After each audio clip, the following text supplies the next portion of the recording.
तो hello student, आज मैं लेकर आया हूं आपके लिए चैप्टर 1 का पार्ट 5, जिसमें कि हम देखने वाले हैं अपने इकोनॉमी का इंफ्रास्ट्रक्चर एज वेल एज जब ब्रिटिश रूल हमारे देश में था तो उस ब्रिटिश रूल का हमारे देश पे क्या पॉजिटिव इंपैक्ट पड़ा। तो चलिए शुरू करते हैं।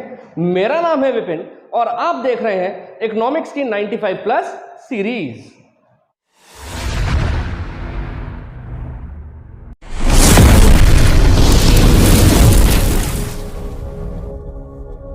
तो हमारा पहला टॉपिक है इधर इंफ्रास्ट्रक्चर। तो सबसे पहले जानने की जरूरत हमें यह है कि ये इंफ्रास्ट्रक्चर जो मैंने इधर लिखा हुआ है, जो आपके सिलेबस में है, ये होता क्या है। तो समझते हैं जरा इंफ्रास्ट्रक्चर को। इंफ्रास्ट्रक्चर का मतलब होता है एक ऐसा सिस्टम जो कि किसी भी देश को उसके बेसिक फिजिकल और ऑर्गेनाइजेशनल स्ट्रक्चर प्रोवाइड करते हो, ऐसे सिस्टम को बोला जाता है इंफ्रास्ट्रक्चर। मैं एक बार फिर समझाता हूं, समझने की कोशिश करें आप लोग। एक ऐसा सिस्टम जो किसी भी देश को उसके बेसिक फिजिकल और ऑर्गेनाइजेशनल स्ट्रक्चर प्रोवाइड करते हो, ऐसे सिस्टम को बोला जाता है इंफ्रास्ट्रक्चर। तो देखते हैं जरा इंफ्रास्ट्रक्चर को हमारे इंडिया में दो पार्ट में डिवाइड किया गया। First is economic changes and second is social changes. अब ये इकोनॉमिक चेंजेस और सोशल चेंजेस क्या होते हैं समझते हैं जरा। देखिए, इकोनॉमिक इंफ्रास्ट्रक्चर की या इकोनॉमिक चेंजेस की अगर बात करते हैं तो ये ऐसे सिस्टम होते हैं जिनका इस्तेमाल इकोनॉमी में रहने वाला हर एक व्यक्ति कर तो सकता है, लेकिन कैसे?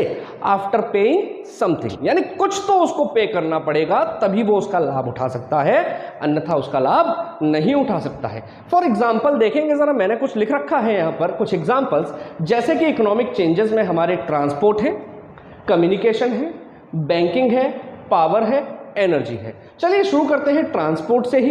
ट्रांसपोर्टेशन, अगर मैं ट्रांसपोर्टेशन का इस्तेमाल करना चाहता हूं तो इसके लिए सबसे पहले मुझे एक व्हीकल या कोई भी एक ट्रांसपोर्ट खरीदना पड़ेगा, जिसके लिए मुझे मनी क्या करनी पड़ेगी? पेड करनी पड़ेगी। इट मींस पैसा हमसे क्या हो रहा है? जा रहा है। सेकंड अगर पॉइंट की बात करते हैं कम्युनिकेशन, तो आजकल सब हम लोग फोन का इस्तेमाल करते हैं और फोन में अगर हम रिचार्ज नहीं करवाएंगे तो सोच के देखिए, क्या इस सिस्टम का हम लोग इस्तेमाल कर सकते हैं? नहीं कर सकते हैं। तीसरा पॉइंट मैंने लिखा है बैंकिंग। बैंकिंग एक ऐसा सेक्टर है जिसमें लेन देन ही पैसे का है, यानी पैसे का आना, पैसे का जाना। कुल मिला के ये तीनों चारों पॉइंट जो मैंने यहां पर लिख रखे हैं, उन सबका संबंध सीधा सीधा रिलेशन किससे होता है दोस्त? पैसे से होता है। यानी कि इकोनॉमिक चेंजेस या इकोनॉमिक इंफ्रास्ट्रक्चर से मुझे शो करते हैं, क्या शो करते हैं कि अगर मैं कुछ पे करूंगा तभी इस सिस्टम का लाभ उठा सकता हूं, अन्यथा मैं इसका लाभ नहीं उठा सकता हूं। तो वैसे स्ट्रक्चर्स को बोलते हैं इकोनॉमिक इंफ्रास्ट्रक्चर।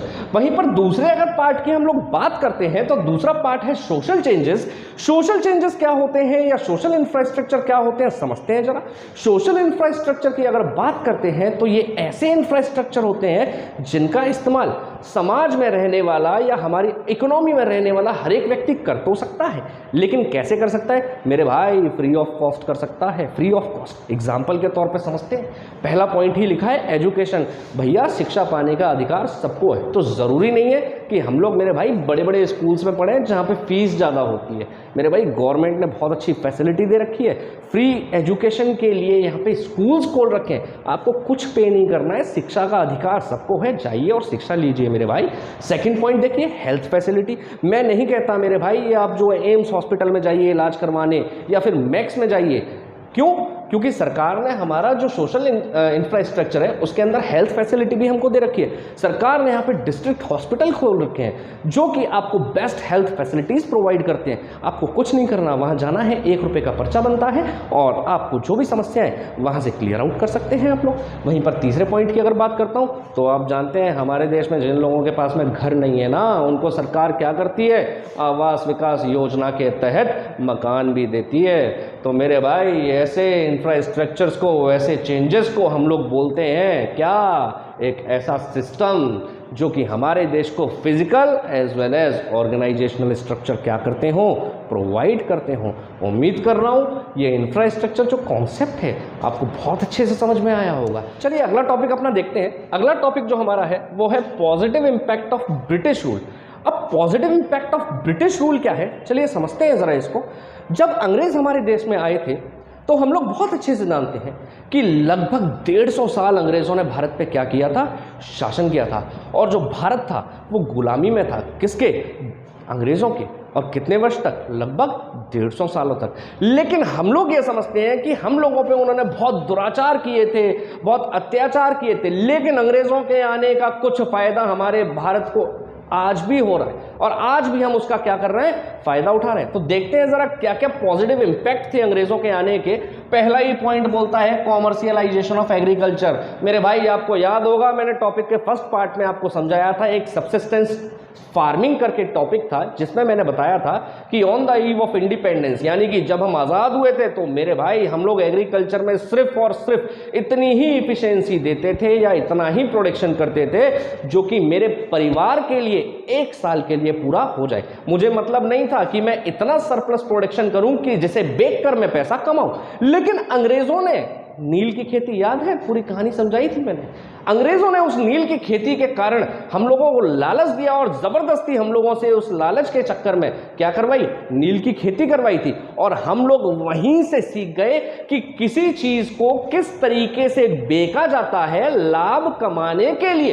तो कुल मिला के अंग्रेजों के आ जाने से हम सीख चुके थे कि हम लोग कैसे अपने एग्रीकल्चर प्रोडक्ट्स का कॉमर्शियलाइजेशन यानी कि व्यापार कर सकते हैं। पहला इंपैक्ट। दूसरा पॉजिटिव इंपैक्ट क्या था दोस्त, introduction of railway and employment. मेरे भाई मैंने आपको बताया था पहली जो रेल थी इंडिया में 1853 में चली थी, मुंबई टू ठाणे, है ना। अच्छा मुंबई टू ठाणे तो चली थी, हम कौन से उसमें जी रहे हैं बेटा, 2022 में जी रहे हैं। आज भी अगर देखा जाए ना, आज भी तो रेलवे में जितना भी डेवलपमेंट हुआ है अराउंड 70% जो काम था, 70% ऑफ टोटल वर्क आज की तारीख में भी ये कौन पूरा करवा के जा चुके थे पता है तुम्हें, ब्रिटिशर्स करवा के जा चुके थे, ब्रिटिशर्स। यानी अंग्रेजों ने 70% काम तो तभी कर दिया था। अब सोच के देखो मेरे भाई, आज़ादी के लगभग 75-80 साल होने वाले हैं, हमने क्या किया अपने देश में, सिर्फ 30% काम किया। तो कहीं ना कहीं ये भी पॉजिटिव इंपैक्ट था ना। अच्छा रेलवे के आ जाने से दूसरा सबसे बड़ा प्रभाव क्या पड़ा भैया, दूसरा प्रभाव ये पड़ा कि रेलवे सेक्टर को चलाने के लिए एम्प्लॉयमेंट की बहुत ज़रूरत थी। मतलब लोगों को रोजगार के नए नए क्या मिलने लग गए, अवसर मिलने लग गए। क्लियर हुआ। तो ये दूसरा पॉजिटिव पॉइंट था मेरे भाई। तो हमारा थर्ड पॉइंट इसमें बोलता है कंट्रोल ऑफ फेमाइंस। चलिए समझते हैं कंट्रोल ऑफ फेमाइंस क्या होता है। तो समझते हैं दोस्त, देखिए ट्रांसपोर्टेशन का जो यूज़ था वो किसके थ्रू यूज़ हुआ था दोस्त, मैंने आपको बता रखा है पहले भी, अंग्रेज़ों के थ्रू। कैसे यूज़ हुआ था थोड़ा सा मैं समझाता हूँ ज़रा, देखिए ज़रा। अगर मैं बात करता हूँ भारत की, तो भारत का जो कुछ नीचे वाला पोर्शन है वो कुछ इस तरीके से है। ये पूरा क्या है दोस्त इधर, ये पानी है, ये पानी है।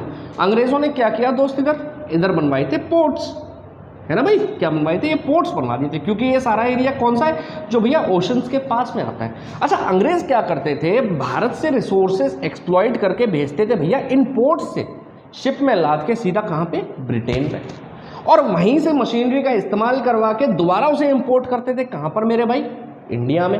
अच्छा अब ये पोर्ट पे तो सामान उतर गया यार, सामान पोर्ट पे तो उतर गया, समझना ध्यान से। अब ये पोर्ट से क्या करते थे अंग्रेज, इस सामान को इनके पास जो भी ट्रांसपोर्टेशन था, ये इनके आसपास जितने भी शहर या स्टेट होते थे ना, वहाँ पर स्प्रेड कर दिया करते थे। समझ में आ रहा है दोस्त, वहाँ पर स्प्रेड कर दिया करते थे। क्यों स्प्रेड करते थे, कि इंडिया में जो हैंडीक्राफ्ट्स है ना वो पूरी तरीके से क्या हो जाए, ख़त्म हो जाए, तबाह हो जाए। लेकिन इंडिया के अगर ऊपर वाले हिस्से की बात करें दोस्त, तो वहाँ तो पानी नहीं है, पोर्ट कहाँ से आएंगे। तो अंग्रेज़ों ने बोला, क्या बोला, मेरे भाई रोड बनवा दो, अपनी गाड़ियाँ वहाँ तक जाएंगी, समझ में आ रहा है, रेलवे की पटरियाँ बिछवा दो।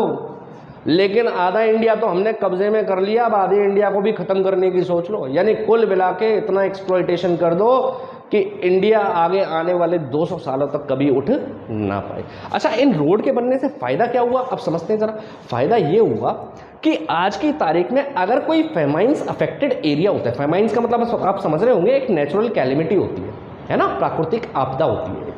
तो कहीं भी अगर फेमाइन वगैरह आता है तो वो जो अफेक्टेड एरिया है, हम लोग क्या कर सकते हैं, अब अपनी ट्रांसपोर्ट का यूज़ करके, इन रोड का यूज़ करते फूड ग्रेन को क्या कर सकते हैं, एक जगह से दूसरी जगह आसानी से क्या कर सकते हैं बेटा, मूव कर सकते हैं। यानी कि वहाँ पे जितने भी विक्टिम्स हैं किस चीज़ के, फेमाइंस के, अब वो लंबे समय तक सफ़र नहीं करेंगे।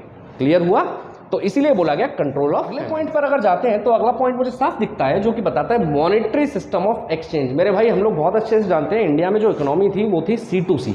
C2C means commodity to commodity, या मैं ऐसे कह सकता हूँ बार्टर सिस्टम, है ना, यानी सामान के बदले सामान का लेन देन था। लेकिन अंग्रेजों ने हमको क्या सिखाया? अंग्रेजों ने हमको सिखाया कि किसी भी चीज़ का अगर लेन देन करना है तो किसका इस्तेमाल करना चाहिए? हमें इस्तेमाल करना चाहिए मेरे भाई पैसे का, यानी कि पैसे का लेन देन सीख गए मेरे भाई अंग्रेजों के कारण। तो ये भी पॉजिटिव इम्पैक्ट है। इसके बाद में लास्ट पॉइंट जो आता है एफिशिएंट सिस्टम ऑफ एडमिनिस्ट्रेशन। यहाँ पर एडमिनिस्ट्रेशन की अगर बात करता हूँ तो एडमिनिस्ट्रेशन का मतलब rules and regulation and policies से।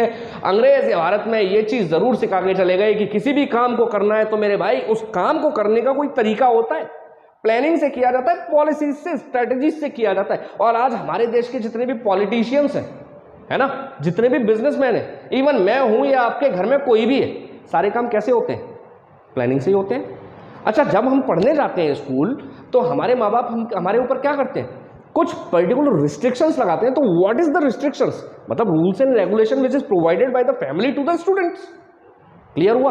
तो मेरे भाई देश में आज हर जगह क्या है? एडमिनिस्ट्रेशन है। उम्मीद कर रहा हूं जितना भी मैंने इस चैप्टर में आपको समझाया आपको पूरा समझ में आ गया होगा। मेरी तरफ से ये चैप्टर पूरा कंप्लीट होता है आज। मिलते हैं अगले टॉपिक में, अगले चैप्टर में बहुत जल्दी। तब तक के लिए आप अपना ख्याल रखें और वेट करें मेरी अगली वीडियो का।